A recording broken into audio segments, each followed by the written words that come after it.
thank very much the organizers for inviting me to speak today about how science becomes invention and also the path to impact inventing. And I'll explain that a little bit more in a minute.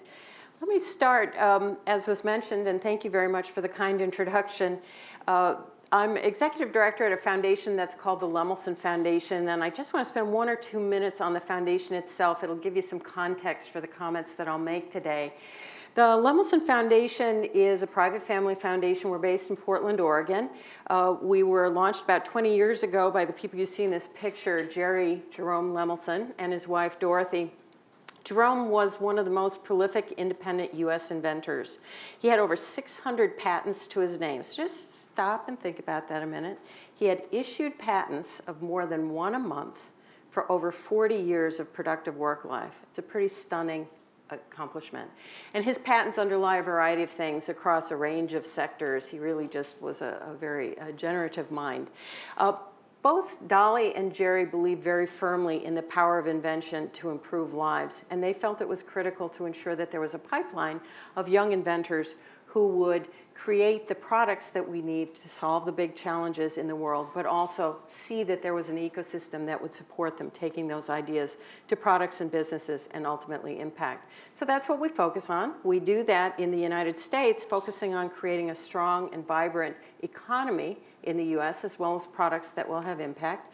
And then also work in the developing countries, and I'll focus more on that today, really on the problems of the poor.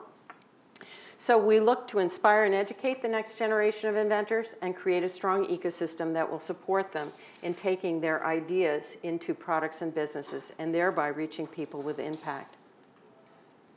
So science and technology obviously is critical to solving the great problems of the world, and I'm thrilled to be here today. There's an amazing collection of people in the room. Some of you I've known for multiple decades, and you actually inspire me terrifically, not least of which is Lee Hood. I'm very proud and honored to be here in the home of Lee Hood.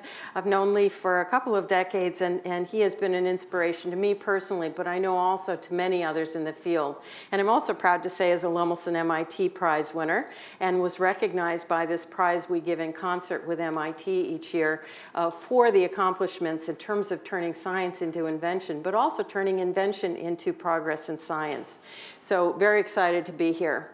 Those of you who are here in the room are so accomplished and so passionate about your science and technology. You hold the key to the future, to actually addressing the critical health, environmental and social issues that there are out there today and also in the future. And so I want to talk to you a little bit about that today and the opportunity that you have to be part of creating solutions, not just here in the US, but actually to reach the most vulnerable populations, the poor in the developing countries.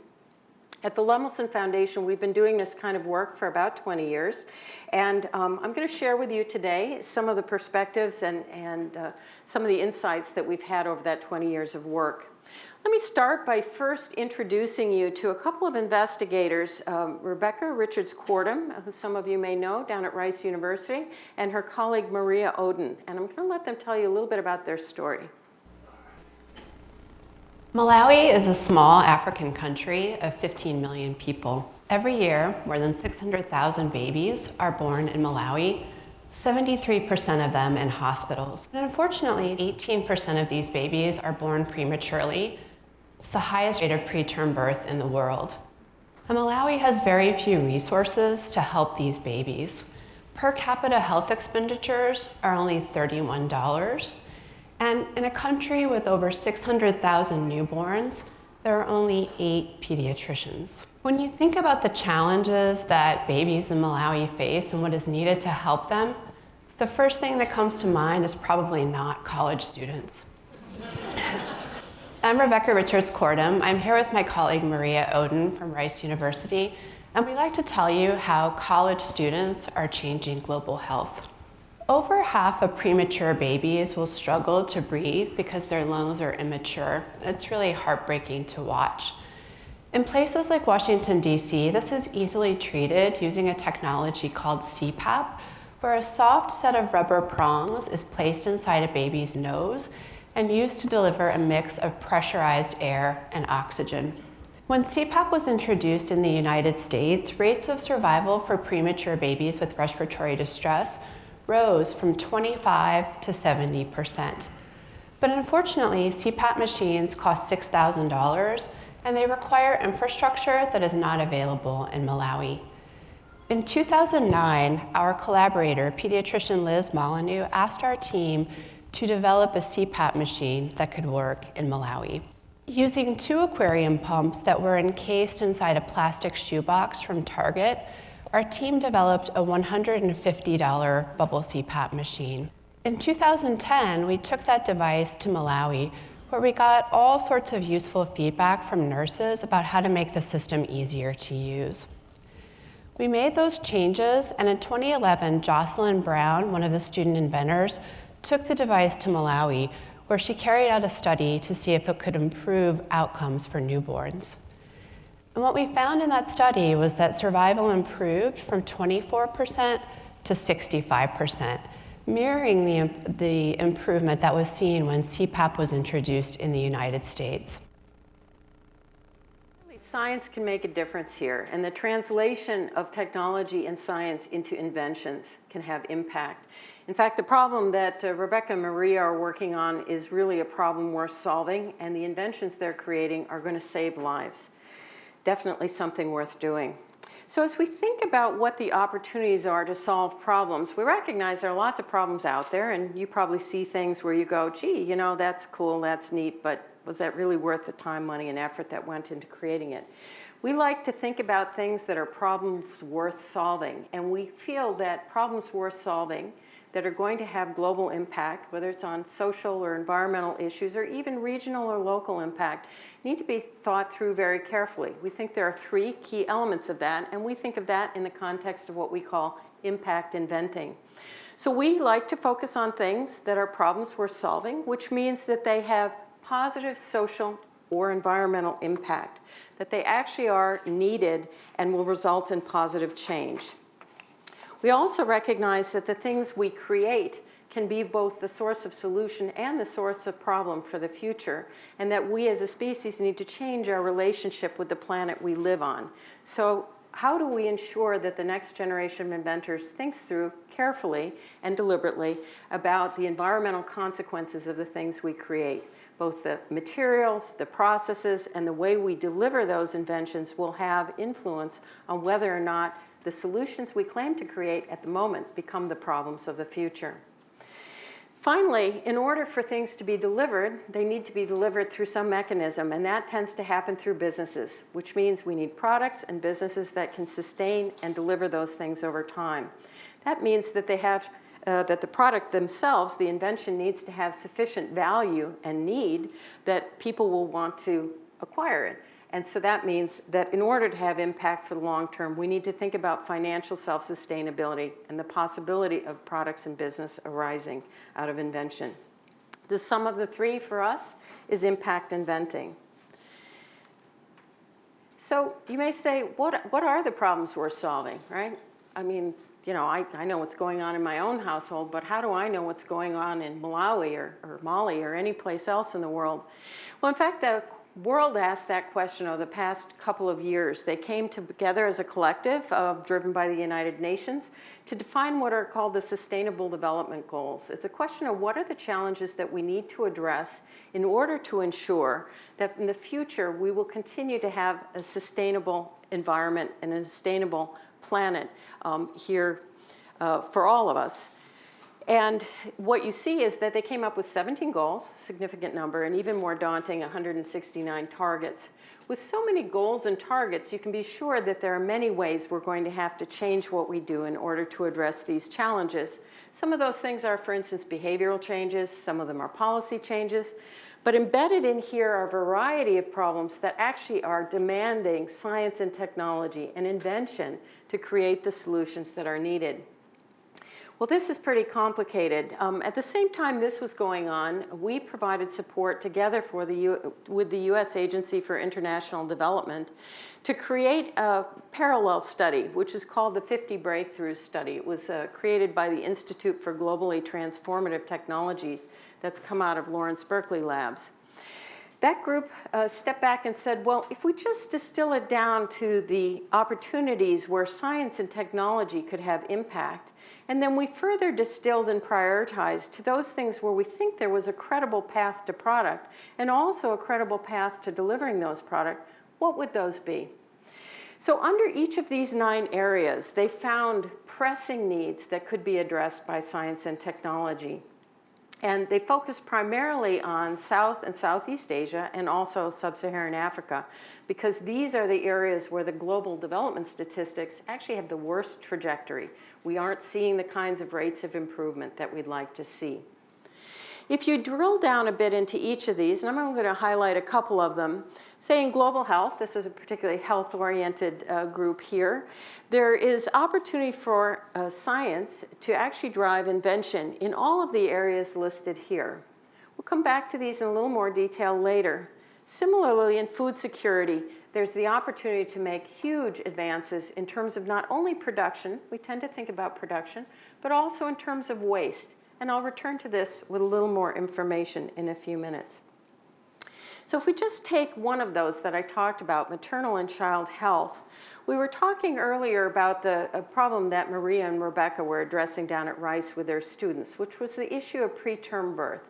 Children who are born at 37 weeks or less actually are considered to be preterm. And globally, as you can see on this slide, 15 million preterm births happen annually. 1 million of those children die within the first few days of life. Over 95% of those deaths actually occur in developing countries, so very much a disproportionate burden of the impact of that in developing countries, which not only leads to the death of a child, but pain and suffering for all those who are involved. Now you may say, wow, that's a problem in developing countries, but if you look on this map, actually you'll see, gosh, the United States is showing up as having a problem itself. Let me tell you a little more about that. If you take the top 15 countries here in terms of rate of preterm birth, the United States is number 6 on that list. That's up there with Nigeria, Somalia, Kenya, a place where we don't usually find ourselves when we talk about the quality of health care that we have in this country. So that has long-lasting impacts because what happens for kids who actually are treated, here in the United States, we actually have effective ways. We have bubble CPAPs, as you heard. Those kids don't tend to die, but they have lifelong consequences of the fact that they were born prematurely. They may have continuing respiratory issues. They have a propensity for increased risk for things that are chronic diseases like diabetes or cardiovascular disease, and they also can have cognitive impairment that is long-term. And so as a result, it's been estimated that about $26 billion is spent each year in the United States to deal with the consequences of preterm birth just in kids under the age of 5. This is not lifelong. Under the age of 5. So huge economic and social and also emotional social impact that happens as a result of that. So what you see on the bottom of the slide there is that even if we took all the interventions we know work, so things like cessation of smoking, smokers, preterm birth, there's an association there, we only will reduce by 20% globally the number of preterm births. And that's what we would call sort of an 80% lack of understanding or knowledge gap for this problem. So why does preterm birth occur? We actually are putting a Band-Aid on a bigger problem. We're dealing with the symptom as we see it. We're trying to save the lives of kids who are born prematurely. We're trying to deal with the long-term health consequences that relate to having been born prematurely. But we're not dealing with the fundamental cause, which is why are some gestational periods cut too short. The children aren't ready to be delivered.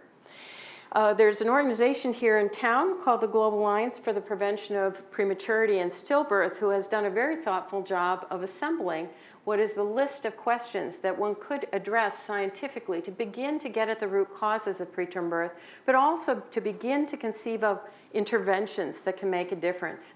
So if you think about pregnancy, it's sort of a balance between wanting to reject something that's ultimately foreign, that's in the body, and remove it, but also the balance with the intent for a full-term gestation that will produce a healthy child.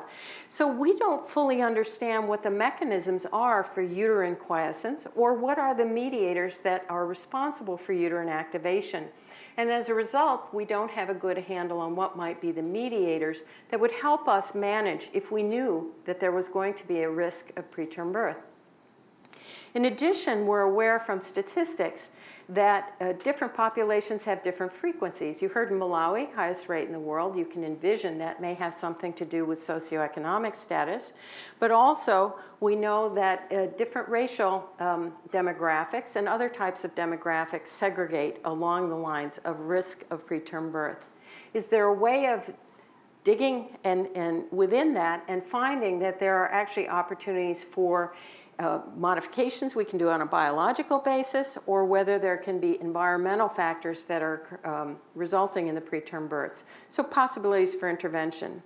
But at minimum, could we actually understand and have biomarkers that would allow us to predict when there's a high-risk pregnancy or when a woman has an impending preterm birth, so that we at least could position her for the best possible care for that infant and actually addressing that. So deep understanding of the science is needed here, and there's much work to be done. People like yourselves here in this room actually are people who could take on these kinds of questions and help to expand our understanding in a way that would allow inventions to arise and make a difference.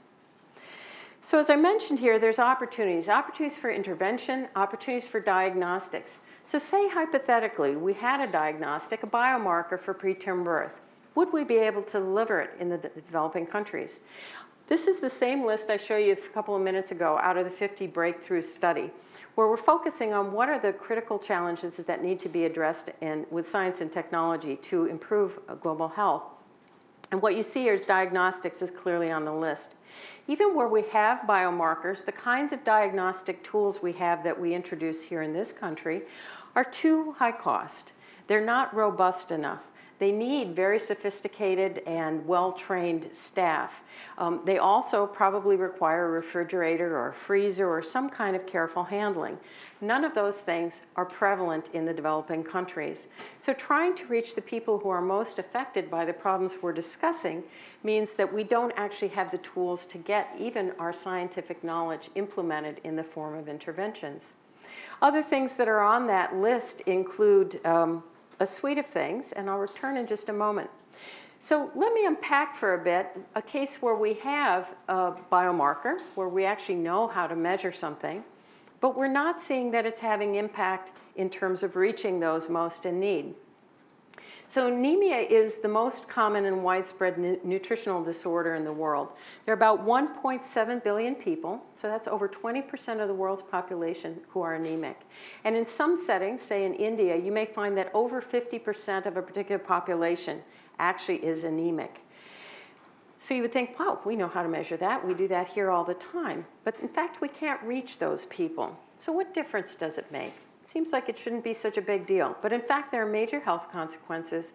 One of the big ones is that in fact there are poor pregnancy outcomes. Anemia contributes to over 20% of all maternal deaths. In addition, for the children who are anemic, they have impaired physical and cognitive development, also an increased risk of morbidity in those children. And for adults, it reduces their productivity in the workplace and contributes to general problems around the economy and the ability to sustain and take care of their own families. As a result, millions of people die each year from health problems caused by anemia, an easily treated disorder. We know that if we could identify those people, we could actually intervene. But right now, there are not diagnostics that can be easily taken into remote settings in the developing countries to do what are relatively straightforward, scientifically, measurements to be done, but technically difficult to do in those settings. There are other challenges that we need to address. So I talked a little bit about diagnostics, the challenges of getting there. Similarly, medical devices need to work in these kinds of tough conditions, which means they need to be very robust. They need to be durable. They need to work without constant availability of electricity coming out of a wall socket. So solar powered is optimal. Battery, maybe second. We also need new vaccines. There are no effective vaccines that exist really for TB, HIV, malaria, dengue, and emerging diseases such as Ebola and Zika. And why is that? It's because we fundamentally don't understand how to reproducibly and reliably create vaccines that will create durable and long-lasting protection. More discovery needs to be done. We also don't have effective drugs to treat TB, HIV, and malaria. We have drugs in all of these cases, but resistance is emerging, and many of them have some significantly negative properties. TB, the treatment is months long, which means that there's a lack of compliance, emergence of resistance, and also continued transmission of the disease. Similarly, in malaria, we see that emergence of resistance occurring, particularly in Southeast Asia, but also the drug doesn't clear the parasite and it doesn't permanently eliminate the problem of transmission of a malaria. Similarly, we could benefit from better microbicides to address sexually transmitted diseases, and also begin to think more productively about how we control the transmission of transmissible diseases through their vector hosts. Our current approaches are really about hitting things with a hammer, very destructive chemical interventions that cause a lot of negative ecological impact as well. In food security and agriculture production, why is this such a big issue? Well, frankly, you may not be aware, but 1 in 9 people in the world today are undernourished. That's somewhere between 8 and 900 million people who are undernourished. And of that, in some communities, like in sub-Saharan Africa, it's as high as 25% for populations of people. That's a serious problem. From that, also, we see that 1 in 4 kids in the world are stunted, which means that they have severely limited cognitive and physical capacity. So in other words, that they are not reaching their full genetic potential. What's most frightening is in some countries, for instance in India, greater than 60% of the kids in India are either stunted or have undernutrition and therefore are underweight or under height. It's a huge genetic potential that's being lost, a huge loss in terms of productive life. Now, to counterbalance that, it's not all about production, because it turns out 1/3 of the food that's produced in the world is wasted. 2 sources of that. That is waste at the level of smallholder farmers when they're producing. They don't have refrigeration. They don't have the tools we have for a value chain to get it out to the customers. But it's also us. We need to look ourselves and our refrigerators in the eye and basically say, we're wasting a lot too. We are an equal contributor in the wasting. And that is, if we just took 1/4 of what we've wasted, we actually would be able to feed those who are currently undernourished today. So there's a lot of invention and innovation that can happen in how we use the food we have and how we ensure it reaches people in need. Now, this is a big problem. It's a problem we can tackle, but the problem will continue to grow as climate change affects the world around us and our production, and also as we have a growing population, which will impact food security. So what does it take? If we understood the science underneath these things, what would it take to actually improve food security and agricultural production? There's a list here. I'm going to let you kind of look at that on the slide, but I want to highlight the first 4. The first 4 are really about production. So how do we enhance production? And you may say, well, where's the biology in this? Where's the basic understanding at the scientific level about what we need to do? Just the first 4 alone are about production and recognize that biology is underpinning this. We need new fertilizers. We're basically coming in with a process, the Haber-Bosch process for creating fertilizers, that is from the beginning of the last century. Extremely complicated. There have been calculations done that one could never actually create such a plant in Africa and actually productively distribute the kinds of fertilizers we need now to sub-Saharan Africa. Also, a clear understanding that the runoff from these fertilizers is creating significant environmental damage. So how can we look at new solutions? Well, one would be to be inspired by biology and actually look at how nature itself does it and capture ways from nature to more productively have impact on providing nutrition to plants, things like nitrogen fixing mechanisms. Another approach would be actually to look at how we're delivering what we do have already. We have an enormous overuse of fertilizers because the way we deliver them is on the soil and they need to get into the roots. So can we step back and actually change the approach by understanding the biology of plants and perhaps delivering through the leaves or other approaches that would minimize the waste and environmental impact? And then also, we need to think about how does nature itself provide fertilizer to plants, and that really comes down to composting. Our current approaches to doing that are not particularly efficient. It's great for us who do it at home, but at a macro level scale, it's not as productive and effective as it could be. So there's much to learn from biology here. As you look across these other issues here, there's lots of science and biology to be done. So if we were to have the biology done and we understood the problems, is there a way of delivering those things in the developing country context? And I want to give you hope. And so I want to tell you another story here. I'm going to introduce you to a small company that is emerging in India, and it's called Biosense, and it's working on the problem of anemia, an issue I just Abhishek, and I'm representing Biosense Technologies. We are a point-of-care diagnostic company based out of Mumbai. I want to run you through our journey. We started off as a very cliched dorm room startup. So all of us, three co-founders, we were in med school. One had just quit a job. What inspired us to start Biosense was we saw a lot of malnutritions when we were doing rotations in public health. And it puzzled us because malnutrition or anemia typically has three causes: malnutrition, hookworms, and malaria. All of them are eminently treatable. But still, the prevalence was 54%. 1 out of 2 women in the areas that we worked in had malnutrition and anemia, and were susceptible to all of the complications that arose because of that anemia. So we said, what can we do about it? The founding team had a clinical and design background, but no engineering background. Although our hobby was electronics, so we love tinkering with integrated circuits, logic gates, microcontrollers, Arduinos. And we said, let's build a tool for the community which they can use to screen themselves, which is non-invasive, portable, and very simple to use. Non-invasive because everybody is scared of a pinprick. So if I ask you, can I test you? You wouldn't give me a drop of blood if you really, really trust me. And that is the gap that we wanted to solve. Going ahead with a lot of successes to keep us excited, and even more failures to remind us all the time how little we know, we finally made TouchPay, which is currently being used to screen more than 1 million people in India across 1,100 villages. The other thing is, once you begin to make things, it's almost like a compulsion. It's an addiction. You can't stop. We made our second product.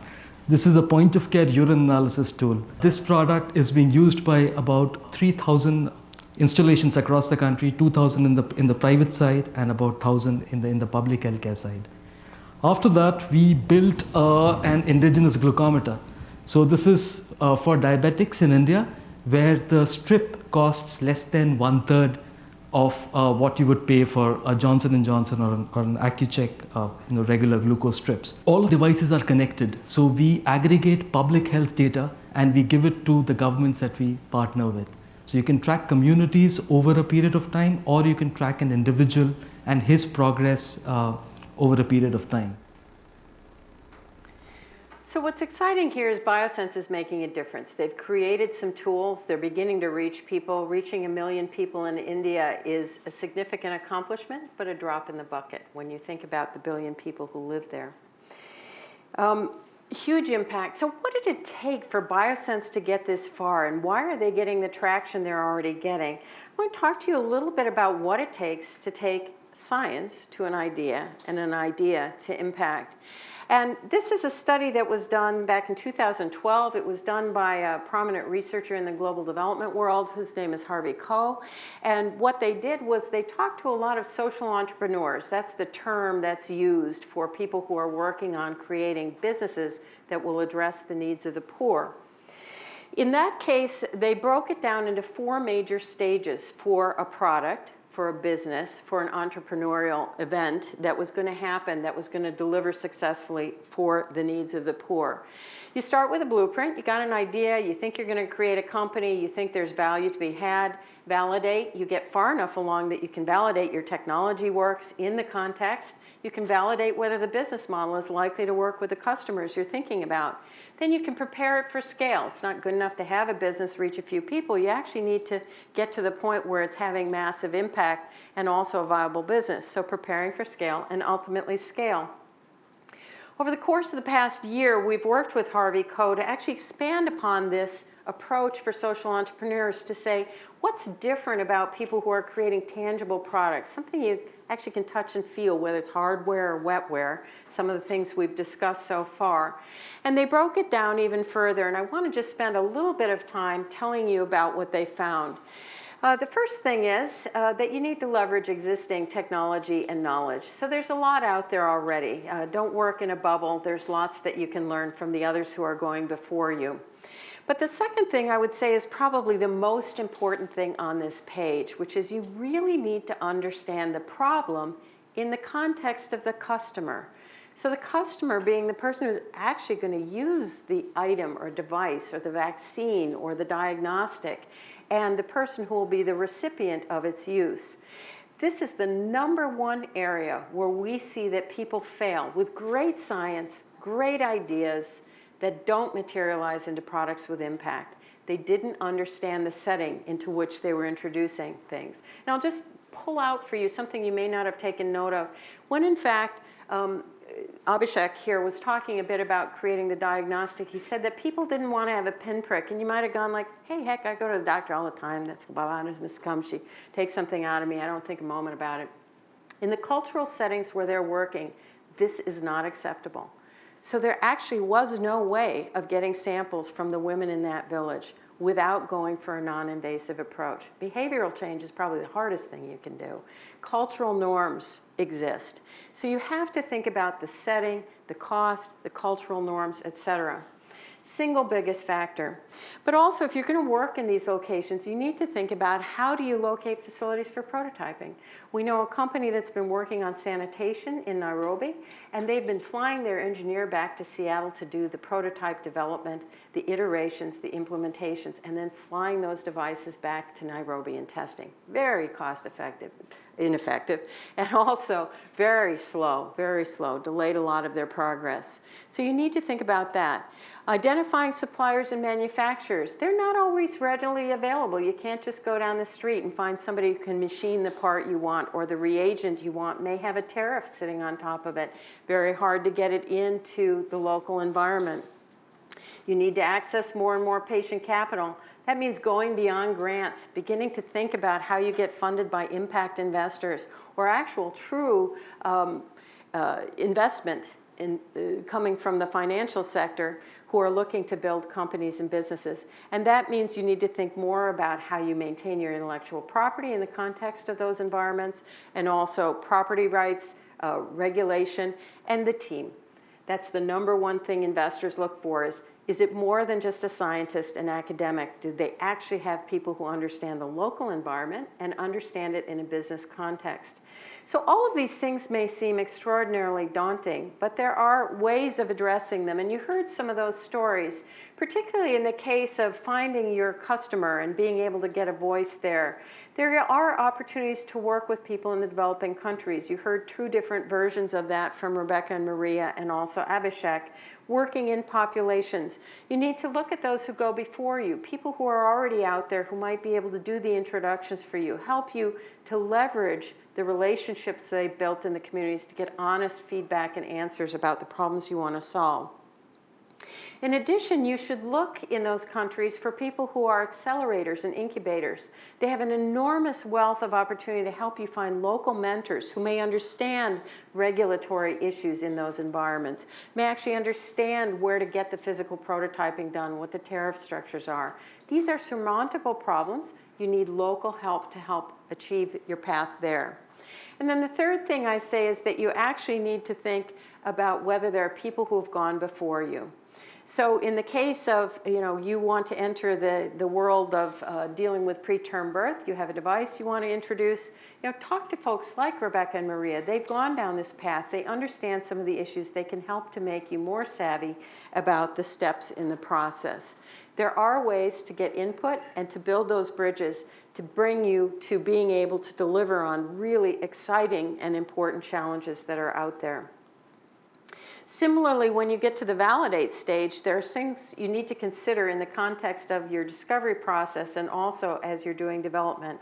Among those are, if you have something that's tangible, you need to have a way of getting it there.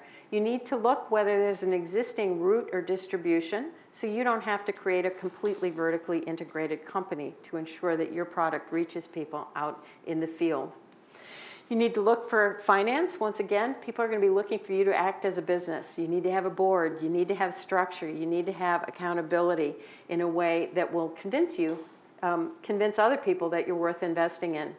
You need to think in advance about the fact that you have hardware. You may need service. You need people out in the field. How do you deal with that? Learn from others who have gone down the path before you. And then also, don't be under the illusion that quality doesn't matter. A lot of people in the global development space seem to think that, we can just bring some kind of second-rate product. You heard Rebecca and Maria talk about the shoebox from Target with the fish pumps inside. Well, not surprisingly, when they got in the hospital, they said, no, we need real instrumentation. We need robust instrumentation. We don't need a shoebox from Target. And that led to the next step in their journey, which was how did they find a partner who could help them get down the path of a commercially manufacturable product. So let's come back to Biosense for a moment and ask the question of how are they doing? Are they having impact? Well, you heard that they've reached over 1 million people already, and they're finding paths to market through both the private and public sector. But this is a challenging path to go. They're making headway. In India, more than 50% of the healthcare delivery is done through the private sector, which is extremely unorganized. They may be small collectives of individual physicians or individual physicians themselves. The other 50% is provided through the public health system. And you might think, well, people are poor, they only go to the public health system. And that's not the case. In fact, the lowest income, may be more likely to be going to private sector because they may be more available in the locations where they're at. So one needs to penetrate both markets. Well, the exciting news is that Biosense is at a point where they've done a partnership with the government of Rajasthan and a private family foundation called the Wish Foundation out of Pittsburgh to actually introduce their devices into the public health system in Rajasthan. And in the pilot that they're doing now, if they're successful, they will actually go to scale across the state, and that state will become a model for other states in India. In parallel, they've been working with private sector providers, in part through the Tata companies, who you may know as one of the largest companies in India. They have a portion of their companies that does health service provision, and also individual private sector providers to build a business model where provision can be done at the point of decision, point of care for individuals coming from even the lowest resource settings. So much progress being made. Now, the great thing about the fellow you saw there, Abhishek, and his colleagues is that they are entirely willing to forge the path for others to follow. So the path that they find to private sector and public sector distribution, they are happy to partner with others to find a way that they can introduce diagnostics that will follow into those distribution systems. So what I've told you is there are lots of big problems we're solving out there, lots of opportunity for change. It is not a trivial path to go down, but it can be done. And that if you look ahead and look at those in front of you, you can make some incredible breakthroughs and incredible impact. So let me just tell you 3 stories of impact. I'll try to do this quickly, but I want to get you convinced that there's actually opportunity for you to be involved in making a difference. The first is about meningitis. So meningitis is a bacterial disease. Many of you may be familiar with it, but it has some pretty astonishing characteristics. First of all, meningitis A has been prevalent across the tropical regions of Africa, and it comes and goes in these waves of epidemics. When an epidemic occurs, hundreds of thousands of people can be affected, and of those, tens of thousands of people will die. The statistics on meningitis are that even if you have state-of-the-art treatment, about 10% of people die. With no treatment, 50% of the people die. So huge, huge public health issue in those countries. Back in the 1990s, there was a wave of epidemics that caused chaos. People would shut down roads, much as you saw with the Ebola crisis that recently happened. Limit transmission, people wouldn't interact with other people, business came to a halt. As a result, the ministers of health in those affected countries came together and actually went as a collective to the World Health Organization, and at WHO demanded that something needed to be done.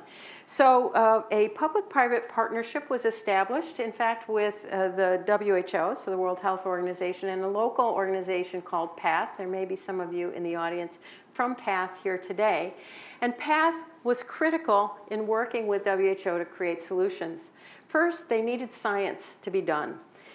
What had been in place was a vaccine that was entirely based on bacterial polysaccharides. As a result, it was not effective in kids under 2 and also didn't create a lifelong immunity. So as a result, you saw epidemics occurring on a regular basis. What they needed was a conjugate vaccine that took polysaccharide fragments coupled to protein and actually might be able to work in kids under 2 and provide lifelong immunity. Now, the African ministers set a really high bar. They basically said, we need 1 dose, effective lifetime coverage, because these people are living in the middle of nowhere or in informal settlements, and we have no way of reaching them again and again for multiple dosings. It needs to be under 50 cents a dose, which at the time was about 1/10 of the average cost of a vaccine. And it needs to be thermostable because we live in some of the hottest countries on earth. We have no refrigeration, and it needs to get out there and reach people. This was a daunting challenge. They found the science they needed. The FDA had labs that were working on this, who identified polysaccharide fragments and also the protein conjugates needed to create an effective vaccine. But how on earth were they going to manufacture and get it there? They went to the major vaccine manufacturers, many of whom were actually working on meningitis at the time, and they were one by one rejected because the requirements were too hard and too difficult. They were lucky to find a partner in India, which was a small vaccine company called the Serum Institute of India. And that company actually was willing to take the risk of trying to meet these objectives, and they did. 6 years ago, this vaccine was introduced across Africa, and now over 200 million people have been injected with it. And they have been effectively immunized because not one case of meningitis has arisen in those individuals since that time of vaccination. This is a huge, huge, huge science, invention, and public health success. It can be done. Let me focus really quickly on the last two, which is one is about bananas. So many people in the world, actually the bulk of the people who live in the developing countries, those who are poor, live on maybe 1 or 2 crops, right? So they may subsist primarily on bananas. In Uganda, various forms of banana, particularly the East Highland banana, is the primary food source. And that food source is critical in terms of providing complete nutrition. But as you probably know, something like a banana or corn or wheat or rice are not complete in terms of their nutrition. These people can't afford to have diversified diets and may live actually in environments where diversified diets are not readily available. So how do you actually deal with this? Well, so vitamin A deficiency is a significant problem throughout the developing countries. In fact, hundreds of thousands of kids go blind each year and then progress to death. And the only way we know to address that is to do vitamin A fortification. Unfortunately, vitamin A itself can be toxic if you provide too much of it. So fortification is not an effective path. You can't control what's happening in these environments where it's being delivered. So James Dahl, a professor at Queensland University, actually stepped to the plate and said, you know, I've got a different approach. I'm going to introduce beta-carotene, which is the precursor of vitamin A and is metabolized as needed by the liver, into a staple food source. And they chose Uganda as their target. So they began to work on bananas. However, when they started, there's no banana genome sequence, I'll let you know. And it certainly wasn't at the time they started. They didn't have any promoters. They didn't know the genes they were going to introduce. They had no way of knowing how to get it into there in a way that it would be produced and delivered through the fruit itself that people were consuming. So a lot of fundamental science needed to be done. Fast forward multiple years.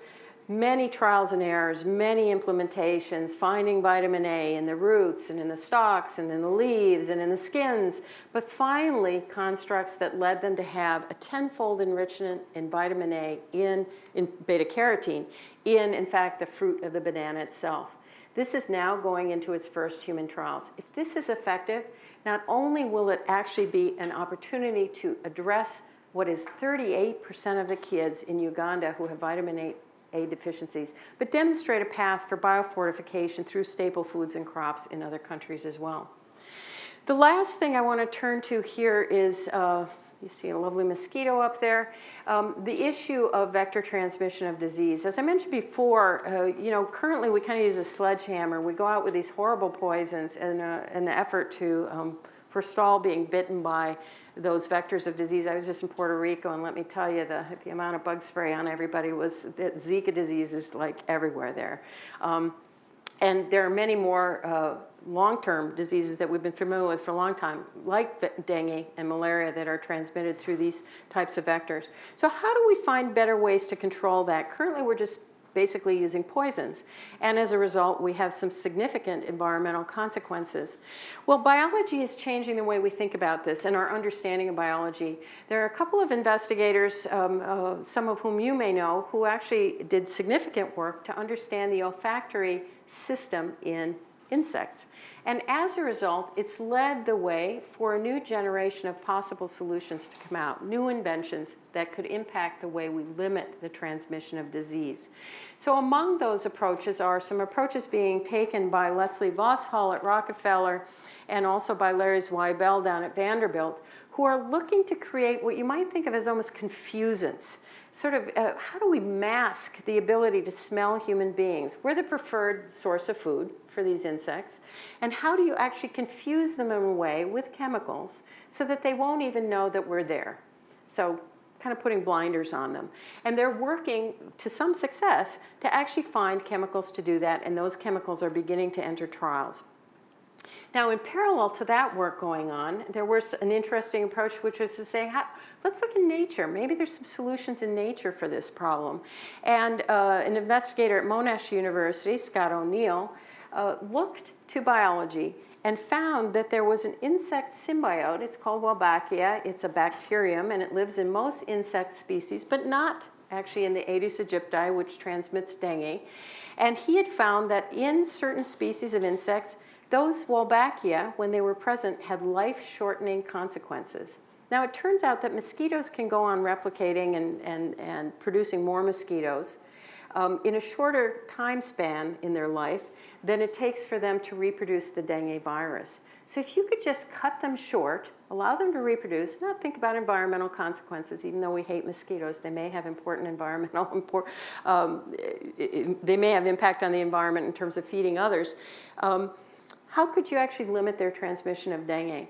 So he found a way to introduce, after studying the biology, Wolbachia into the Aedes aegypti mosquito. And what he saw was what he was looking for, which is life shortening that still allowed replication of the species, but limited their ability to transmit dengue. This is a hugely exciting finding. And they are now in trials in Australia and also in some Pacific islands to see if this is an approach to actually limit dengue. And you may say, well, how does this work? How is this going to spread through the population? One of the wonderful additional pieces of biology they found is that Wolbachia actually drives itself through the population through a preferred mating process. So they are harnessing existing biology, translating it into a new system, and potentially have huge impact in terms of limiting dengue transmission. So I hope I've convinced you that science is absolutely essential to solving these problems and that there's lots of opportunity to make change. Here I want to come back to the story we started with, which was Rebecca and Maria at Rice University. And I told you that they had reached a point where they had demonstrated that their very low cost, so $150 type of piece of equipment versus a $3,000 piece of equipment here in the US, could actually be introduced in these low resource settings. And just to be clear, with $31 a year to spend on the health of every individual in Malawi, they do not have the resources to purchase $3,000 bubble CPAP equipment. So they have made sufficient progress that they actually were able to translate their technology to a partner, a commercial partner called Third Stone Design. Third Stone Design helped them to iterate to make it manufacturable, robust, durable, and it is now commercially available and has received broad international regulatory approval. They've taken it into 15 countries beyond Malawi, but in Malawi, it is a commitment from the government that this piece of equipment will be present in all public hospitals. In addition, the 50% of the healthcare that's delivered through the private healthcare system, largely faith-based hospitals in Malawi, they have and are building commitments to enter those hospitals as well. They are going to have huge impact, and lives will be saved, and wonderful stories like the story of this mother and her baby will continue to emerge as a result of that. But I want to tell you they're having even greater impact. So when I told you about this story, and when Rebecca was talking about it, she mentioned that she was involved with the nurses in the hospital. They were so involved with the nurses in the hospital, trying to understand what was needed, how did they work, how did they manage the volume of babies, the absence of clinicians, and the ability to save lives. That was really a co-creation process, and as a result of that, what they found was that the Malawian people changed their own impression of their ability to make change, to be inventors, to be part of the solution. They got a request at Rice, Rebecca Maria did, from the Polytechnic in Malawi, which is the technical school, it has the engineering programs in Malawi, to create a bioengineering program, to actually enable their students to be the drivers of change. And so you see in this picture on the right-hand side, 2 young Malawian students who are in that first cadre of students going through the bioengineering program, who are working on an invention, and they are talking to one of the postdocs from Maria and Rebecca's lab, who is visiting in Malawi at the time. So what it has changed is fundamentally the mindset of the Malawian people to recognize that they can be empowered to create change as well. And it's going to be it is the first bioengineering program in Malawi, but one of the first across Africa. So a huge, huge impact that it will have, not just today, but for the future. So I'm going to draw to a close here and just say, I hope that you realize there are lots of opportunity where your incredible talent and passion for doing science can have an impact in terms of creating change, even for the poorest people in the population of this world. But also that it requires some deliberate thought and thinking from the start to the finish. It needs engagement with the people who you're trying to serve. You can't kind of sit over here in Seattle, do your thinking, and then parachute in a solution and have it be successful. So you got to kind of get your hands dirty, get in there, and get in and meet people and learn about what their lives are like and begin to envision what might be needed to help them and let them co-create with you. So how do you do this? This big, daunting, challenging opportunity, but a big opportunity where you could make huge impact around the world. Well, as I told you before, there are lots of opportunities out there to learn from others. So I would encourage you to get out and learn about what problems are worth solving, take a look at the Sustainable Development Goals, dig deeply into the 50 breakthroughs. There's a ton of scientific background information there about both the problems, the challenges, and the path to solution. Also, take a look at programs that are out there that on a regular basis look to define these sorts of challenges. I would highlight for you the Grand Challenges and Grand Challenges Explorations programs at the Gates Foundation, also the Grand Challenges that are issued by a variety of countries, including our own U.S. Agency for International Development. They give very clear specificity about what's needed and how to do that. And also to think about engaging for funding with those programs. They will help you build linkages to people in country. They will help introduce you to others who are forging a path that you might follow. And then I would say lastly, look for those people who are out there who are already working in these areas, the social impact incubators, the social impact funders, the others working on related problems. There's a lot that can be done and a lot of opportunity to make change. You just need to go a bit out of your way to find the path to creating those solutions. And so I hope you walk away today convinced that you can be part of the solution, even for those in developing countries. And I would encourage you all to go away and take part and be part of the transformation through impact inventing. Thanks so much.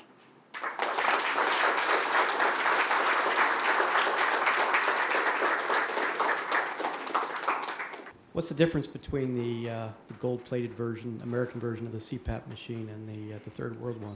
Yeah, I can't tell you the technical specifications, but it's largely about really thinking through the engineering when you're building it, to be honest, and thinking about issues around cost and economy and scale and durability. To be clear, those are not lesser versions of the existing equipment.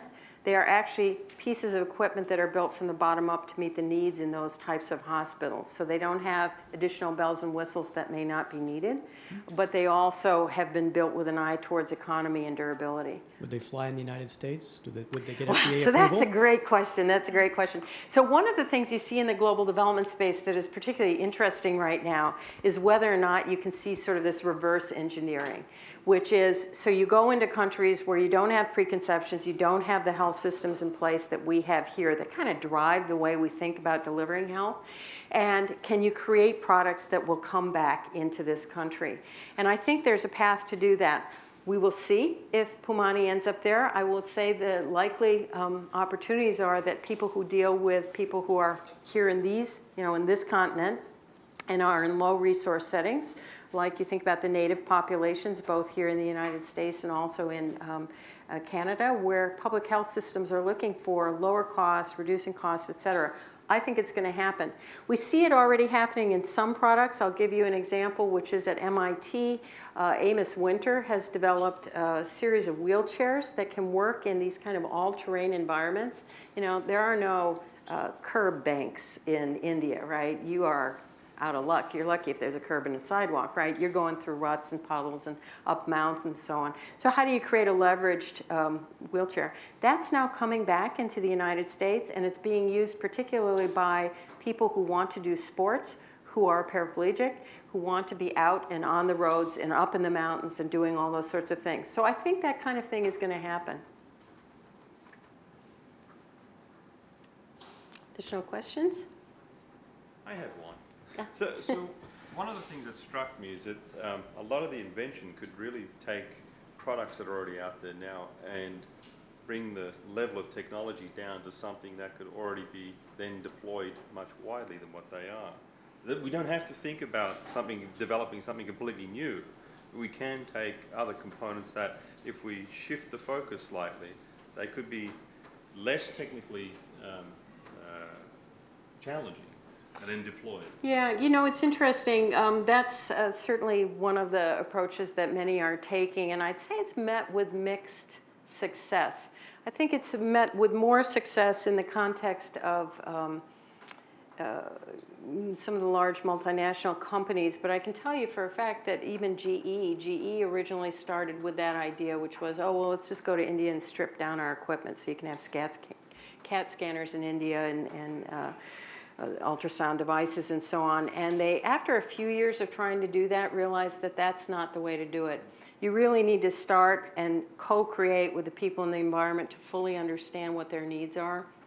And then it's not just stripped down versions. It really needs to be special versions that fit the maybe more limited set of, I mean, it's like you look at your phone and you go, do I really need all these things on my phone? What if I just bought a phone that cost a little less that had just things I need, right? That's kind of the question you go into it. Don't peel the things out of the phone, but make me a phone that works for me. So that's the kind of approach that's ending up being more productive. You really need to get in and understand and co-create with people in a way. You obviously leverage all the learning that's gone before about those technologies that are there. But it's looking like stripping down is less successful than building up. One more question, two questions. Yeah, I got you. Carol, let me ask a related question. Are there examples in which the developing world problems have led to a requirement for a technology or an approach which simply doesn't exist elsewhere in the developed world? Something that, in principle, you can imagine you could have a need that's so new that we've never seen it or so different from our needs. Yeah, that's a great question. I'm trying to think of one offhand. I'm certainly the case. I think what tends to be very much the case is that it's the demand of low resource settings and also the intensity of the settings in which they're happening that drives that. And we're such an interconnected world that sometimes it's hard to envision that one health problem here is not the same as another health problem there. But we certainly see this issue of resource constraint being the primary driver that transforms the way we need to think about the solution. Now, with that said, I think that some of the problems that will ultimately hit all of us, we're such an interconnected world, it's hard to answer that things like desalination and arsenic in the water are things that we're not dealing with, or we haven't been dealing with as directly here in the United States and in Europe and places that are more affluent, where we are driving really low-cost transformative change.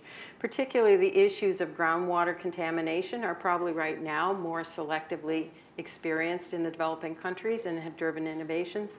But I think that's just the start, really. And I think we have to realize how globally connected we are, particularly with climate change, that many of these things are going to come visit us as well. Yeah. First of all, thank you, Dr. Dahl, for your enlightening speech. I had a question. Some of the things you spoke about was the importance of reaching out to local environments and seeing the cultural and social impacts of that area on product development. Are there any programs currently in place that are reaching out to local institutions like colleges or something and seeing students develop products at that stage? Because it could be at a products to be created at a way that's more accessible to the local environment and culturally appropriate. So is there any way that we can put in place a program that's going to start out there and then possibly reverse engineer it into a local environment here? Yeah, so that's a great question. There are a number of programs that are out there. A lot of the universities actually are building programs. They vary in terms of the quality of impact they have. I think all of them have impact on the students from the United States. Not all of them leave the kind of legacy you see that Rice University is leaving in terms of actually creating products that are delivered. And it's a question of immersion. In the case of Abhishek, the guy from India, frankly, just because you're from India doesn't mean you actually know how people who live out in the villages live, right? So they had to go and actually immerse. They were in an immersion program themselves in their medical school, and that's what sent them out there and where they originally saw the problem. They needed to go back and build relationships with those communities. So I think some of the light touch immersions that you can have through experiences that are provided at certain universities and the deeper types of immersions that happen at selected universities like Rice or Stanford Biodesign, which has partnered with India for a number of years, can allow you to build those initial relationships. But then I think you need to find people on the ground, whether it's local investigators who can help through their network identify communities to work with, or local NGOs, so non-governmental organizations that you can work with who may already be delivering services, or local companies. We see that as a particularly ripe opportunity. We support a company in India which is delivering low-cost renewable energy to distant rural populations, and they've been a tremendous source of getting on the ground honest feedback. Because they're delivering a product, people on the ground are willing to tell them bad news as well as good news. If you're just a college student and you're flying in and meeting people for the first time, likely they're not going to tell you the truth. They're going to say something nice because they know you're never coming back, and they might as well just be nice and let you go. So even for Rebecca and Maria, it took them multiple visits, so a couple of years of engagement and partnership with the staff of that hospital to get the nurses to trust them and to actually begin to say, I don't like this. I don't actually think this is going to work. And that's when you start making headway, right? The failure is where you start making headway. Bill? So I was struck that it looks like the smartphone is the sort of computation platform to build devices for the third world. Everybody builds stuff around the smartphone. Is that an accurate view? I think it's a huge opportunity. You saw, in fact, for Biosense, they're doing it as a way of gathering data. You basically have all the computing power you need there and then transmitting the data back again, which is fantastic. I think perhaps we've overestimated that smartphones can solve everything. You still need the diagnostic. You still need the device. So huge opportunities from smartphones and the computing power they bring. Yeah. A related question to the one before. How much in the balance do we need innovation in technology versus how much in business and finance? And I look at something like the CPAP, where you compare a $3,000 instrument to $150, but the cost of goods of making a commercial CPAP device is not $3,000. And the reason it is that expensive is a market reason, not a technology reason. So it seems difficult within our ecosystem to provide these solutions at sharply discounted prices versus what is being driven by the market that's local. Yeah, so I think, you're right that obviously the business and the system itself is driving up the cost. When you look at health care, the devices themselves potentially might not need to cost that much. I am not sure the components under those $3,000 devices are only $150. I think that may be a overly optimistic view. I think when you build with a sense of frugality as a starting point, you do end up with lower cost solutions. Business innovation is huge. I would tell you that the technical innovation, the science is one piece, the technical innovation is another piece, and the business innovation is massive. And that's why you cannot underestimate the importance of beginning to think about that at the earliest stages of your idea, when you really think you've got an idea you want to take into practice, and why you need to get engaged with people who have a deep understanding of how to do business, have been entrepreneurs, can think through that creative process, not because they have answers, but they know what questions to ask that will help you find the answers you need to create a viable solution. Yeah. Okay, so Lights out. thank you, Carol, very much for that inspiring keynote address.